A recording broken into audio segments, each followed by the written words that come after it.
menganggap seseorang melakukan tindak pidana padahal itu bukan pidana, itu kriminalisasi. Kriminalisasi dan diskriminasi adalah bentuk ketidakadilan hukum.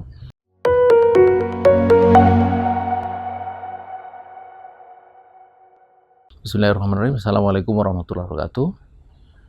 Pemirsa, melalui media kita mengetahui bahwa aparat telah menetapkan Habib Rizik Syihab sebagai tersangka dalam kerumunan yang terjadi di Petamburan beberapa waktu yang lalu.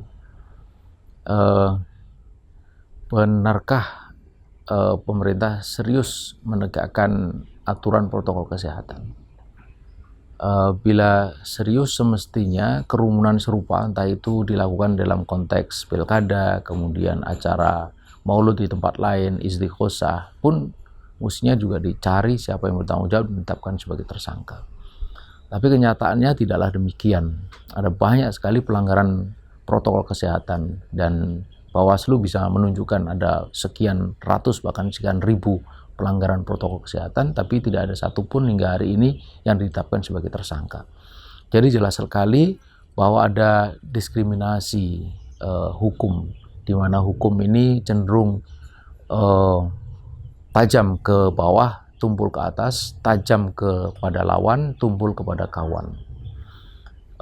Ada lebih dari 40 laporan mengenai penghinaan terhadap para ulama Habib yang disampaikan kepada aparat tidak ditindaklanjuti, tetapi ada satu atau dua laporan yang berkenaan dengan pihak-pihak yang kritis, aparat begitu cepat menindaklanjuti. Jadi ada diskriminasi dan juga ada kriminalisasi. Kriminalisasi adalah menyatakan atau mengatakan sebagai tindak kriminal padahal itu bukan kriminal. Menganggap seseorang melakukan tindak pidana padahal itu bukan pidana, itu kriminalisasi. Kriminalisasi dan diskriminasi adalah bentuk ketidakadilan hukum. Hukum mestinya ditegakkan untuk menjaga keadilan. Yang terjadi justru hukum menimbulkan ketidakadilan. Mengapa bisa begitu? Karena hukum bukan mengabdi kepada keadilan, tapi mengabdi kepada kekuasaan.